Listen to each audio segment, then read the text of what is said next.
Representative, welcome to the program here. Let's talk about House Joint Resolution 10. If this were to change the Constitution, voters said, sure, let's do this.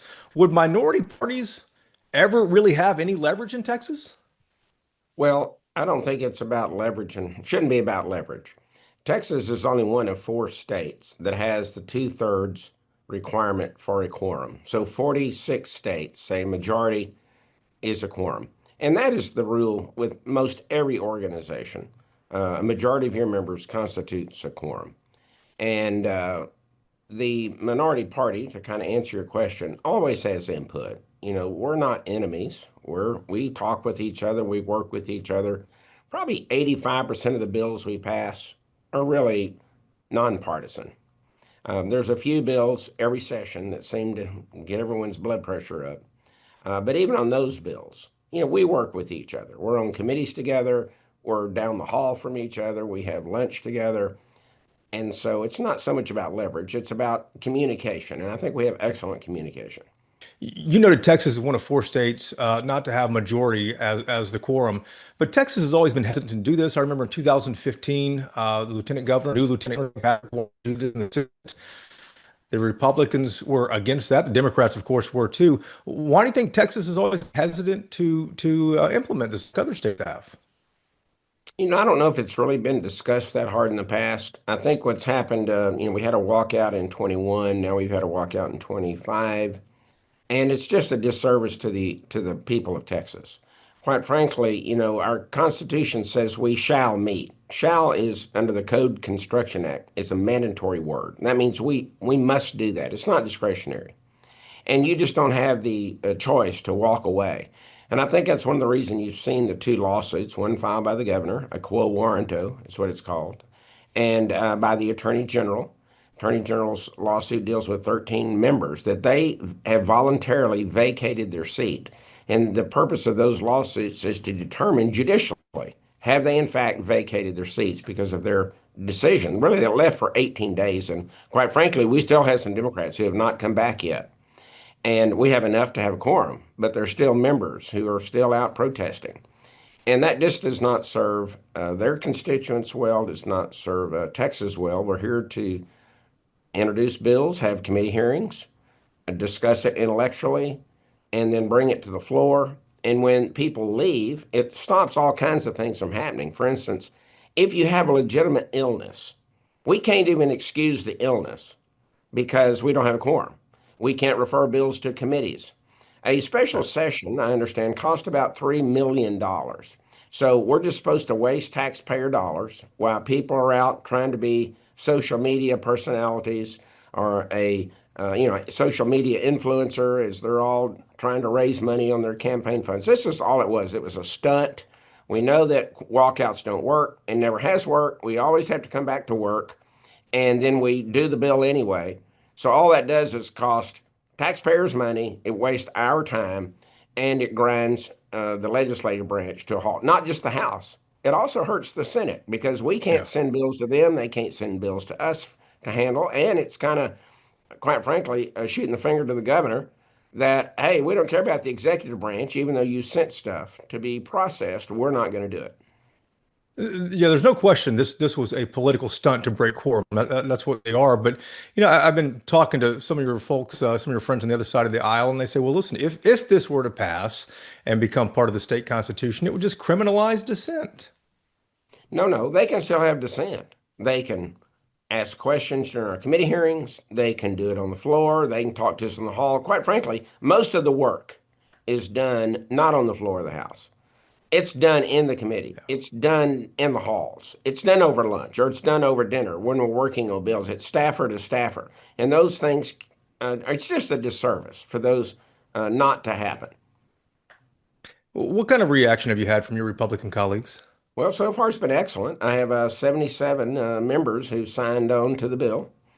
And I'll say even a Democrat has signed on to the bill. Let's say with 76 so far Republicans, one Democrat. And there will be others. A number of the Democrats are okay with it. They just say, hey, we want to trade something for uh, coming on board and supporting this. And I said, okay, well, like, what are you looking for? And they said, well, Sure. why don't we be able to pay our fines, which are about $9,300? why don't we pay our fines from our campaign funds? Well, the current rule says you have to pay that out of your personal funds. You can't pay it out of your state Hmm. operating account. You can't pay it out of your campaign. I mean, your yeah, your campaign funds has to be personal funds. And my response has been, hey, that's above my pay grade. That's a backhaul decision. You need to go talk to the speaker about, that maneuver. Who is the Democrat that signed on to this so far or expressed agreement with it? John Bryant. And From John's, Dallas? Yeah, lawyer, longtime rep member, sure. longtime U.S. congressman, came back to the House in 2023, and he just says it's good public policy. And that's what we're talking about. What do we want our public policy to be? And you said you've had other Democrats in addition to Representative Bryant who've also expressed interest in this as well.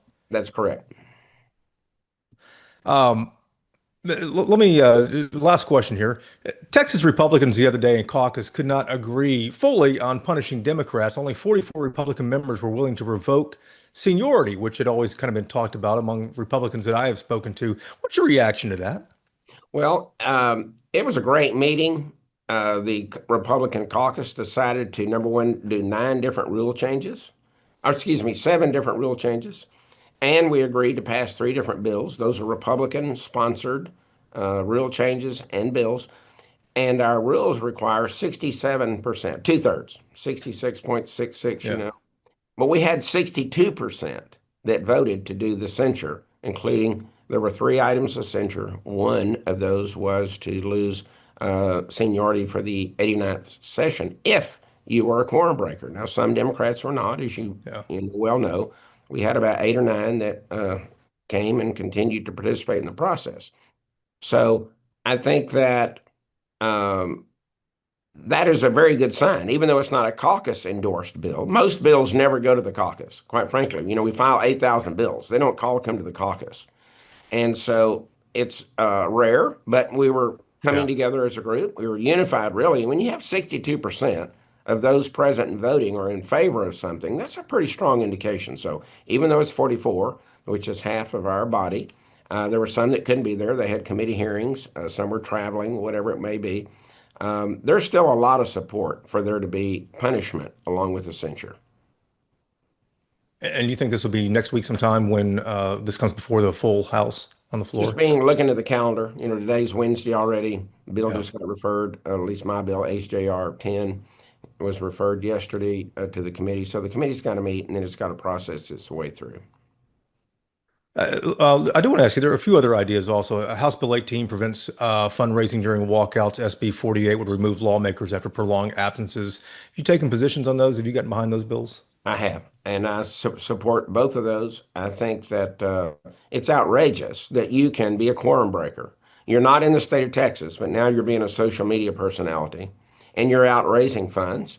And what was particularly bad this session, we had several members who were on the House floor doing live streams trying to raise money. I mean, we can't raise money in the Capitol anytime.